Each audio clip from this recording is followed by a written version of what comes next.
The cloud brings with it a number of useful functions, and in this video, we'll look at some of these cloud services. Although the use of instant messaging is certainly increasing, one staple that every organization uses is email. There's really no other medium of electronic communication that allows the detail that email does.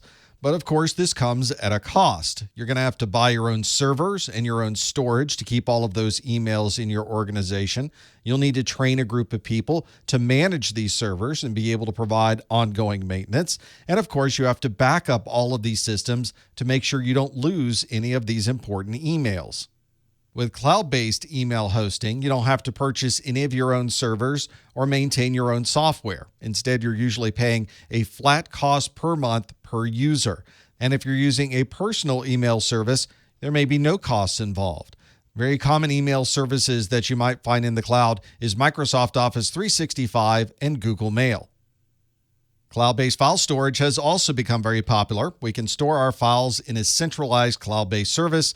We can access those files ourselves or make them shareable and have third parties access those files from anywhere they might be.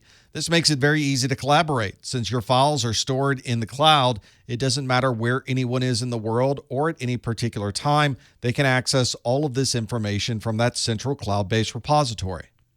Many of these cloud-based services operate by setting a particular area of your drive as being the cloud-based drives. So anything you would put into that folder is automatically synchronized to the cloud with an application that you might run on your desktop. You might also have apps running on other devices. So the moment that file is synchronized to the cloud, it's also automatically downloaded to all of your other devices as well. A good example of some popular cloud-based storage options are Dropbox, Google Drive, Box, and Microsoft OneDrive. The cloud also allows us to take advantage of virtual application streaming. This is effectively on-demand applications. We don't have to install any of these applications local on our computers or our mobile devices. Instead, we start the application, and the application itself is streamed down to us as we're using it. For example, you might have a number of different icons on your desktop for different applications. When you start that application, only the components you're using inside of that app will be downloaded and run on your local machine.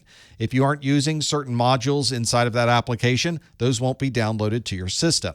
Once you finish using the application, all of your data is stored in the cloud, so the next time you start the application, all of your data will be available regardless of where you're using the application from.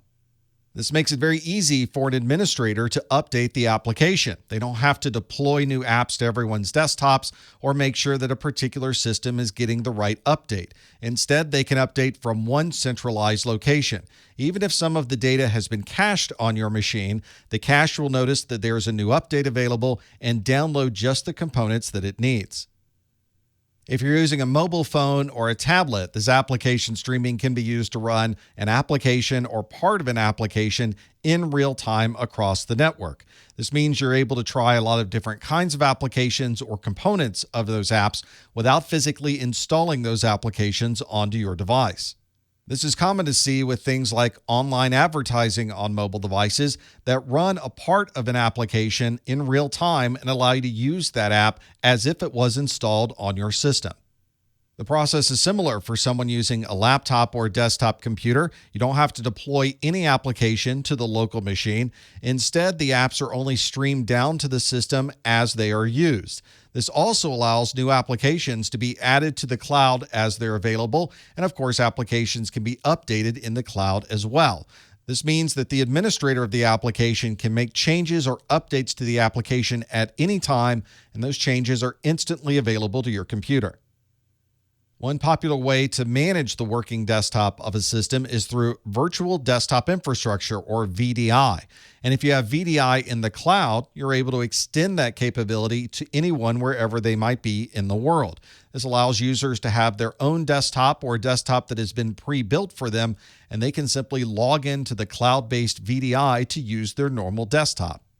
This also means that someone can access their desktop regardless of the operating system they might be using locally. This means that you might be running Mac OS locally, but be able to use your normal Windows 10 desktop in the cloud.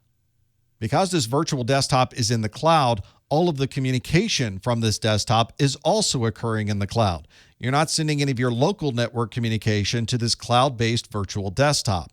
That also means if you're working on sensitive information on this virtual desktop, all of that information remains local to that desktop. And if someone was looking at the network communication between you and that virtual system, they wouldn't see any of that sensitive information. Let's try using one of these virtual desktops. I'm going to log into Amazon's Workspaces, which allows me to set up any type of operating system I'd like as a virtual desktop. I've configured Windows 10 to be a virtual desktop, even though the system I'm running locally is Mac OS. But of course, this could be Linux, it could be a thin client, it could be any operating system I'd like. Once I sign in, it's going to connect to the cloud-based virtual desktop system and provide me with a Windows 10 desktop. Here's my Windows 10 desktop. This is a full-blown Windows 10 system, and I can load up any applications I'd like and run them on this Windows 10 infrastructure, even though everything that we're seeing is running on this virtual desktop in the cloud.